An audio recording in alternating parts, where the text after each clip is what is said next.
Good day, everyone, especially to you, Dr. Jeah. My name is Jeah Rojo, and today we're going to talk about the Chapter 10, which is the laws regulating restaurants and other tourism oriented establishments. So, before we proceed, we'll be providing the topic outline for this chapter, which is the importance of regulating tourism related establishments, role of laws in ensuring quality, safety, and consumer protection, nature and description of business, the definition and classification of tourism-oriented establishments, standards and accreditation, role of the Department of Tourism in accreditation, specific standards for different establishments, the local government regulations, regulations on alcohol sales, retail trade and consumer protection, preservation regulations and penalties for unauthorized modifications, crimes committed in tourism establishments,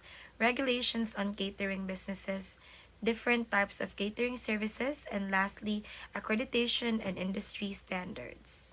So for our objectives, we have first is to identify and understand the different laws governing tourism-oriented establishments in the Philippines, to explain the role of accreditation and government agencies in maintaining quality and safety standards, to highlight the importance of local government regulations in controlling business operations, to discuss laws related to the sale of alcohol, consumer protection, and retail trade, to analyze the legal framework for the protection of cultural and historical sites, to examine common crimes committed in tourism establishments and the corresponding penalties, to provide insights into the legal requirements for catering services, and lastly, to emphasize the need for compliance with legal standards to enhance the tourism industry.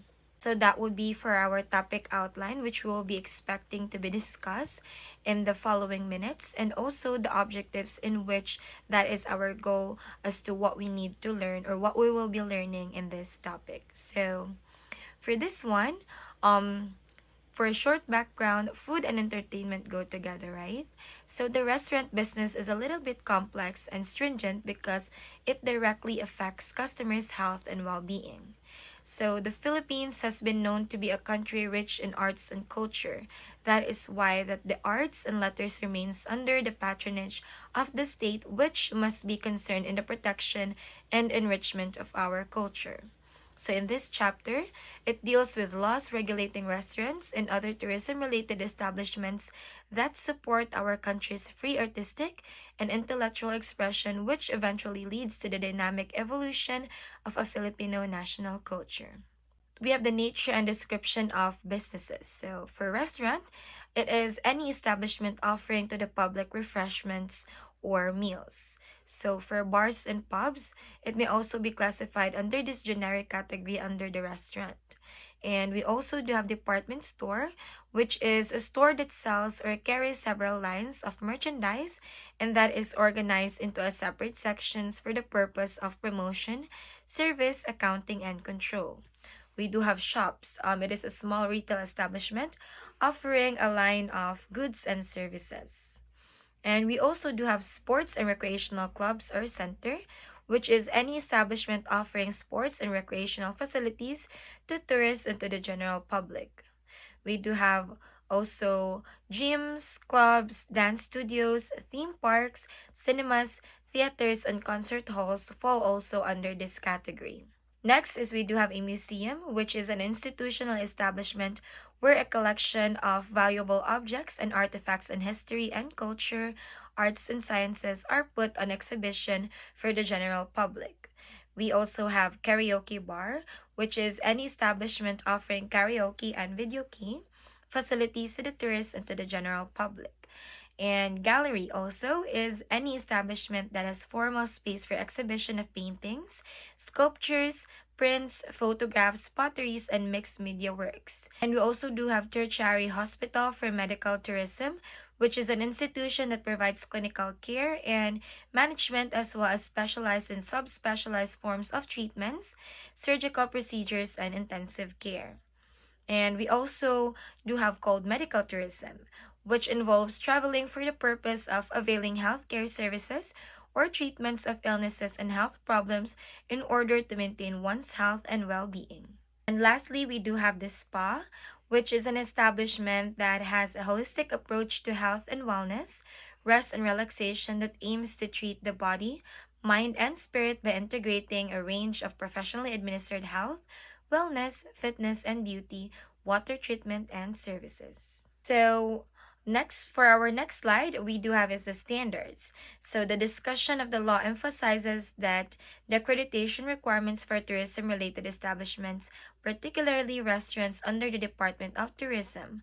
So, while accreditation is not mandatory, it enhances marketability and ensures adherence to quality standards. So, first, restaurants must meet specific standards, including well maintained facilities, quality cuisine, and professional staffing. Second is shops and department stores must be presentable, air conditioned, and well stocked, ensuring proper pricing and receipts. For third, sports and recreational centers, including theme parks and fitness establishments, should provide secure environment, quality dining, and necessary amenities.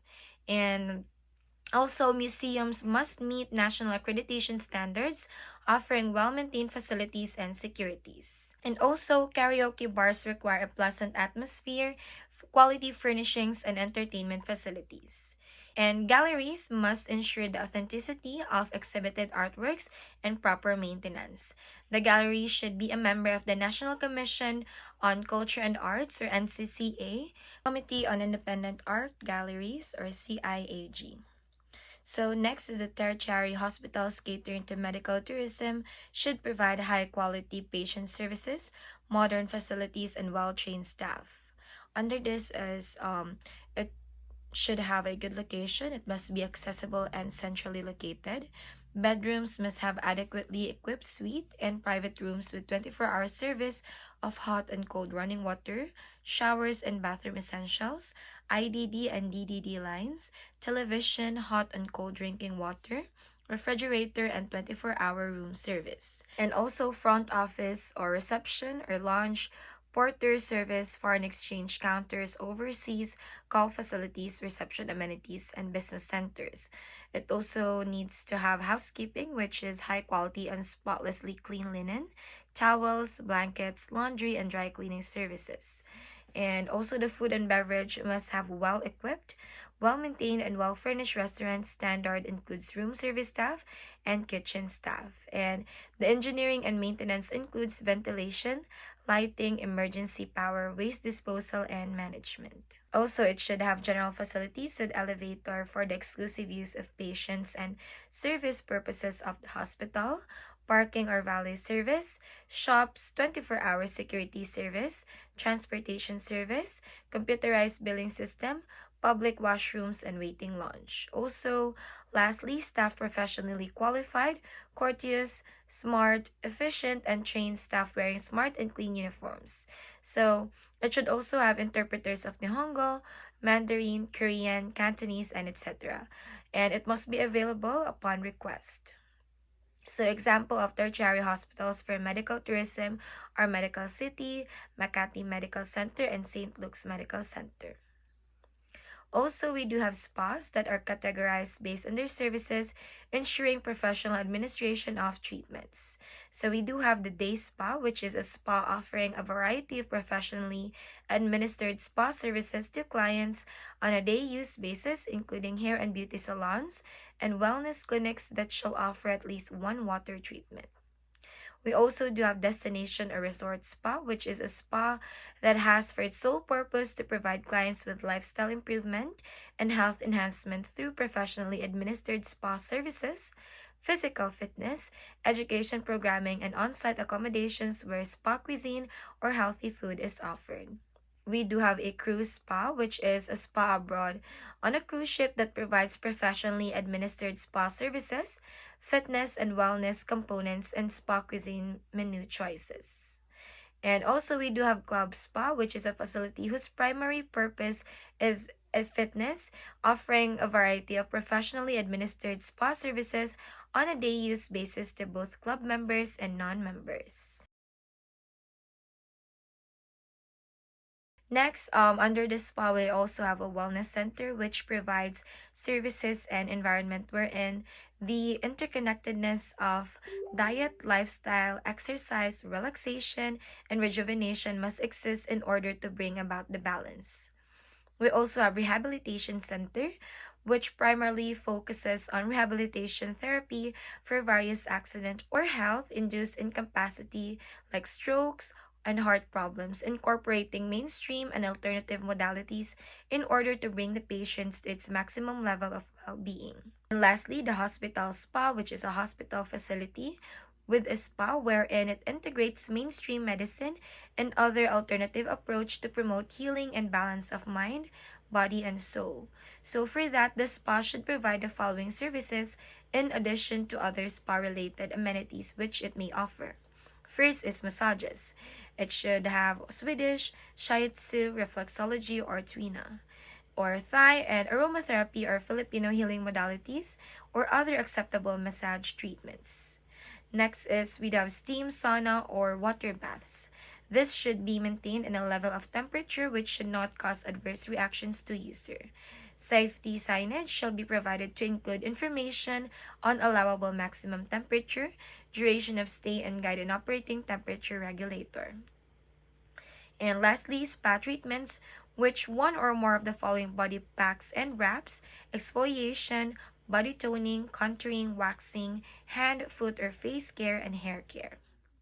So examples of spas are Chi in Shangri-La Mactan Island Resort in Cebu, Mandala Spa in Boracay Island, and the Farm in San Benito in Batangas, and the Spa in Quezon City. So these regulations uphold industry standards, ensuring a safe, enjoyable, and high-quality experience for both locals and tourists.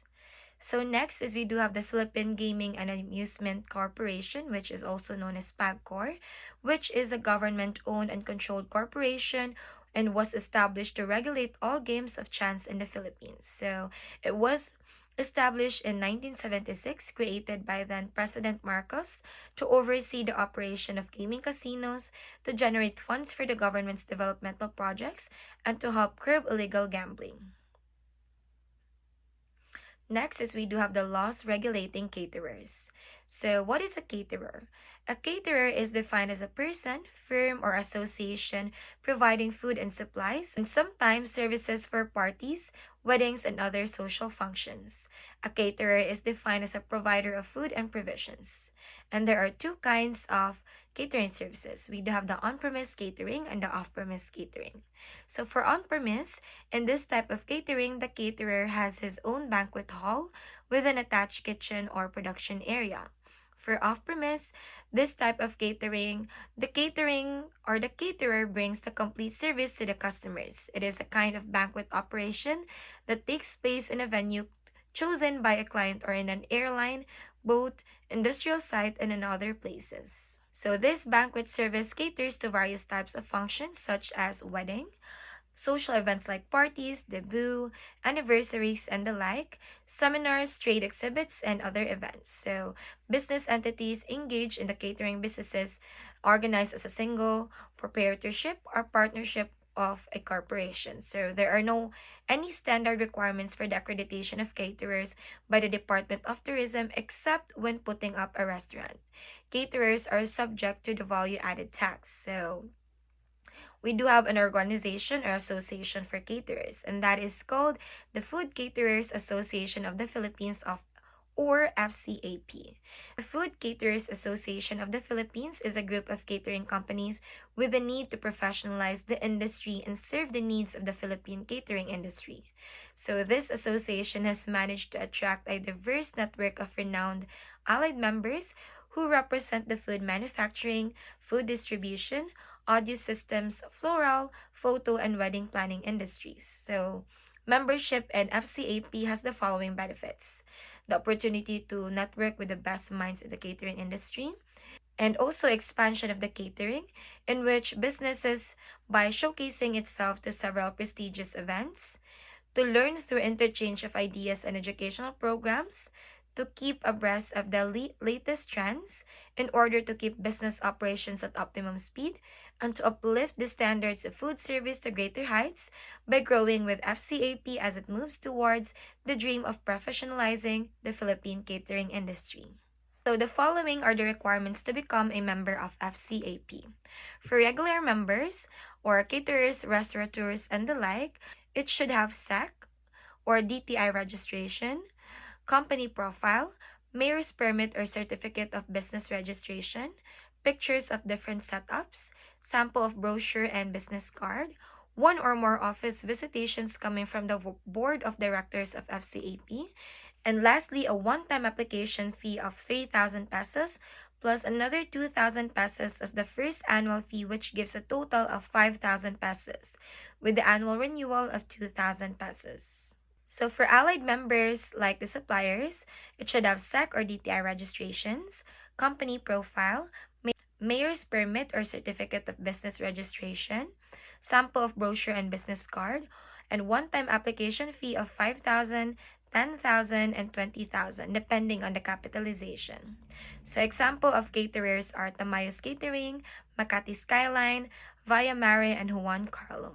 So the role of the local government units. So the local government units plays a vital role in providing basic services and facilities as mandated by the local government code. They have the authority to regulate businesses such as restaurants, hotels, and entertainment establishments to ensure the general welfare of the community. So while LGUs can impose regulations, they cannot suppress or prohibit businesses outright. So next is we do have the role of the Bureau of Food and Drugs or BFAD. So under the Republic Act number 3720, known as the Food, Drug, and Cosmetic Act, ensures the safety and quality of food, drugs, and cosmetics, requiring establishments to obtain a license to operate and display product registration numbers. Next is we do have the Retail Trade Law, which has the Retail Trade Liberalization Act of 2000 was enacted on March 7, 2000, which specifically repealed Republic Act 1180, otherwise known as the Retail Trade Nationalization Law. It opened the Philippine retail industry to encourage competition, benefiting consumers through low prices and better services. So the law defines retail trade as the direct sale of goods to the public with specific regulations on who may engage in retail, including Filipino citizens, registered foreign businesses, and partnerships. So these laws collectively aim to regulate industries while promoting economic growth and consumer protection. Next is the laws regulating sale of alcohol. The next is the laws regulating sale of alcohol. So the National Internal Revenue Code.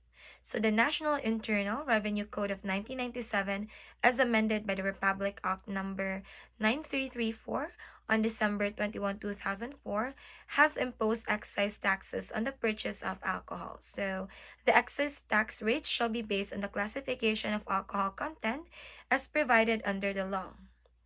So the Law Government Code. Under the said law, every local government unit shall exercise the powers expressly granted, those necessarily implied therefrom, as well as powers necessary, appropriate, or incidental for its efficient and effective governance, and those which are essential to the promotion of the general welfare. So the sale of the alcohol in the Philippines is regulated by both national and local laws. The National Internal Revenue Code of 1997, as amended, imposes excise taxes on alcoholic beverages based on their alcohol content.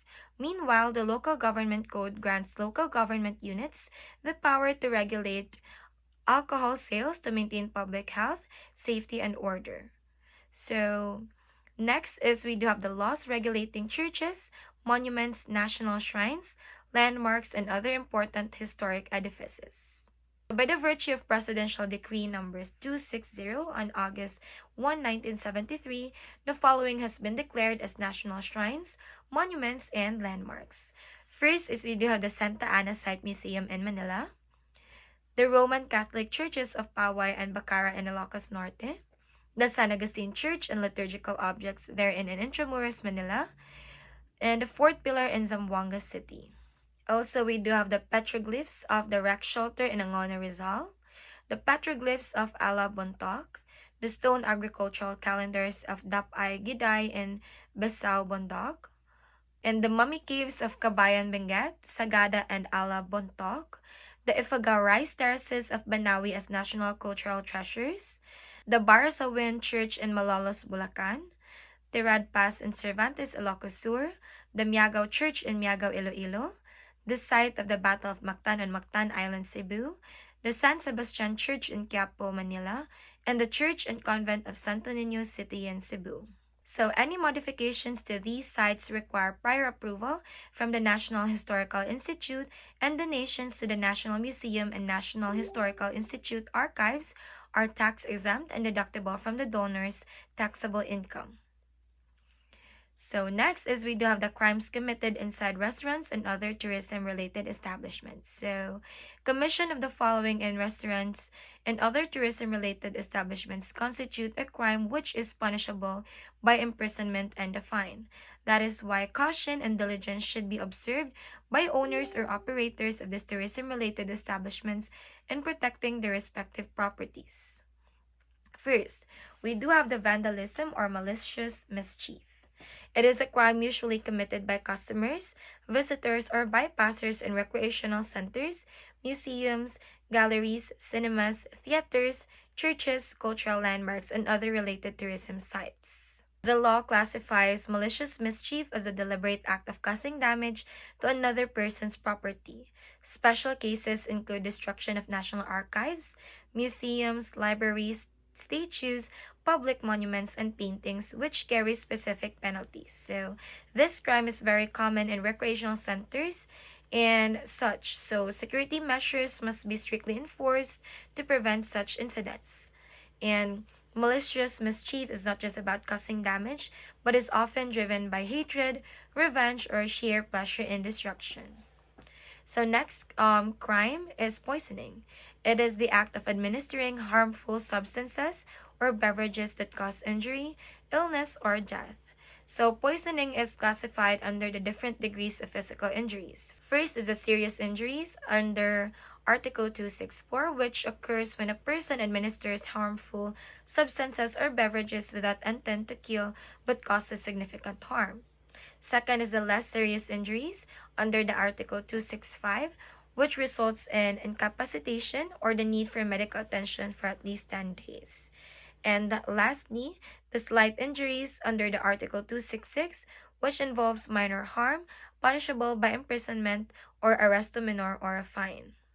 And lastly is theft, which is committed by any person who, with intent to gain but without violence against or intimidation of person nor force upon things, shall take personal property or another without the latter's consent. So the definition of liability under theft is under Article 308, which committed when a person with intent to gain takes another's personal property without consent, without using force or intimidation. Next is a qualified theft under Article 310, which is a more serious form of theft, punished with higher penalties when committed with grave abuse of confidence. And lastly, the theft of national library or museum property under Article 311, which is stealing from these institutions, carries a penalty of arresto mayor or imprisonment of 1 month to 6 months or a fine unless a higher penalty applies. So also, theft in tourism establishment is often committed by employees, making preventive measures essential. So business owners should limit employee access to company funds and valuables to reduce temptation. Also, the severity of penalties depends on the stolen item's value, nature, and circumstances around the crime. So that is all for the chapter 10, and for concluding this chapter, the regulation of restaurants and other tourism-oriented establishments is crucial in ensuring public safety, consumer satisfaction, and the preservation of cultural heritage. So laws set clear standards for business operations, from food safety and alcohol sales to the protection of historical landmarks. The involvement of national agencies such as the Department of Tourism, the Bureau of Food and Drugs, and local government units ensures that businesses adhere to legal and ethical guidelines. Moreover, Laws governing crimes such as theft, vandalism, and poisoning emphasize the need for security and strict compliance in these establishments. So, by upholding these regulations, the tourism and hospitality industry in the Philippines can maintain high standards, boost economic growth, and foster a safe and enjoyable environment for both locals and tourists. So, I think that would be all for this chapter. I hope you have learned something, and thank you so much for listening. Have a great day.